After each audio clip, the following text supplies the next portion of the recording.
What's going on, y'all? Quick update, reveal, or whatever you want to call it for the 1990 Tamiya Mercedes C-11.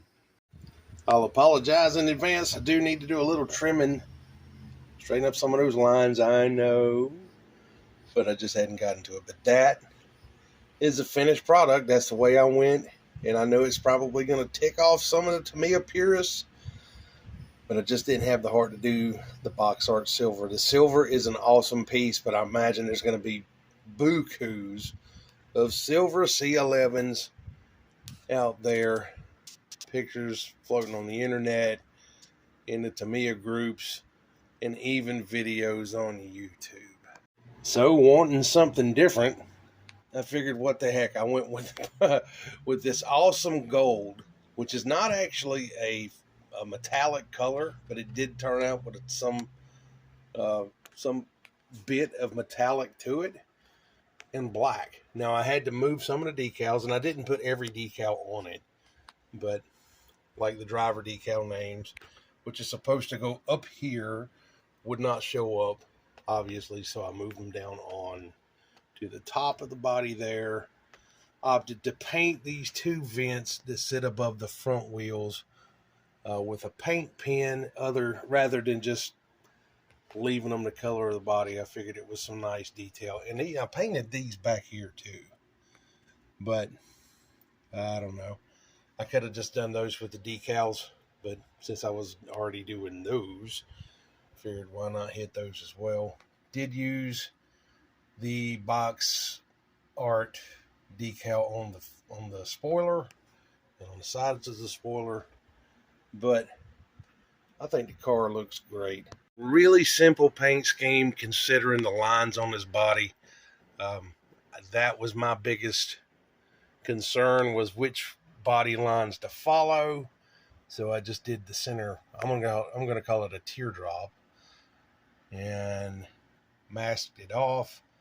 Now the crazy thing, from what I've been doing for all these years, and everybody said, when you paint a body, paint it darkest to lightest, meaning that I should have put the black on first and then the gold. I did this completely backwards. So I put the gold on first, and it wound up looking more yellow than anything. You can actually see what I'm talking about in the paint detail. It's got a lot, it looks like metallic in it, but it's not a metallic paint, or it doesn't say it on the can anyway.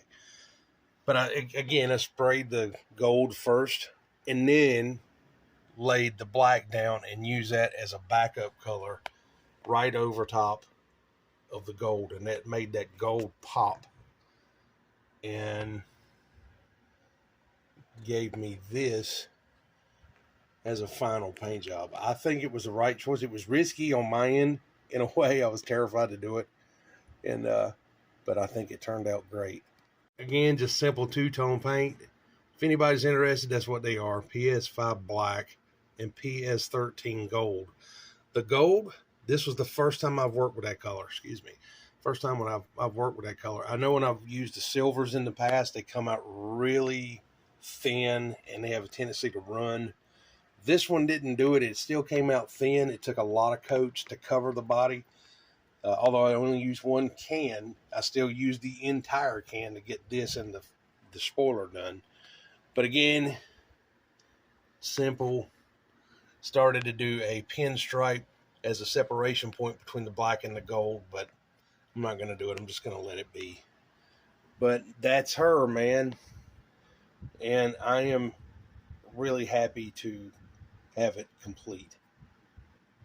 A couple small minor details to button up with this thing. Still have to put the steering servo in, make the steering arms. Thanks for showing me that this morning, Otto. You are the man. Put the, I have to button up the car. I have to put the ESC in it and receiver, try to clean up all that wiring, and it should be ready. So yeah, pretty happy. I've already taken it down to the hobby shop this morning, and won't mind you, this all started this morning, Saturday morning at 7 o'clock. I got on this car and figured today was a day for paint, and come hella high water, if I made a mistake, it was going to have paint on it. today. And all the planets must have aligned, because everybody up at the shop said it was amazing, it looked great, it was amazing, all this stuff, and I really appreciate it. But I'm astounded that there's not a lot of flaws in it. So happy about that.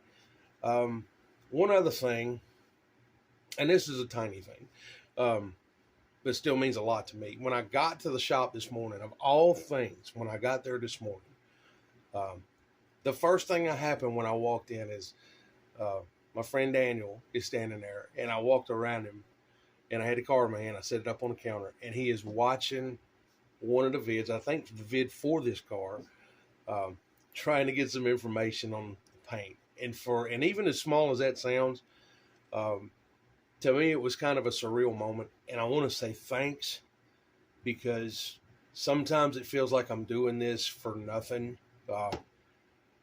Even though I see that they get views, and I see, it's kind of upward trend as far as subscriptions and whatnot. But to see that lets me know that, hey, look, somebody, some people are getting some information out of it, and it kind of blew me away. What people don't understand is I do this, and I never set out to do this trying to be whatever. I'm not trying to get monetized. I don't care about none of that.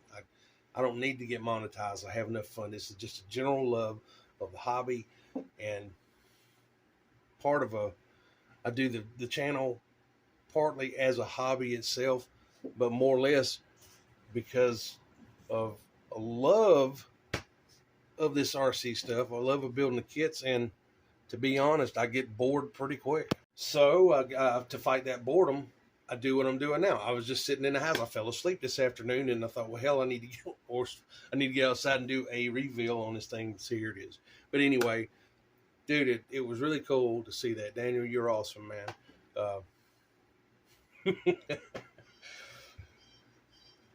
Guys, thank you for the interest. Remember to like, comment, subscribe.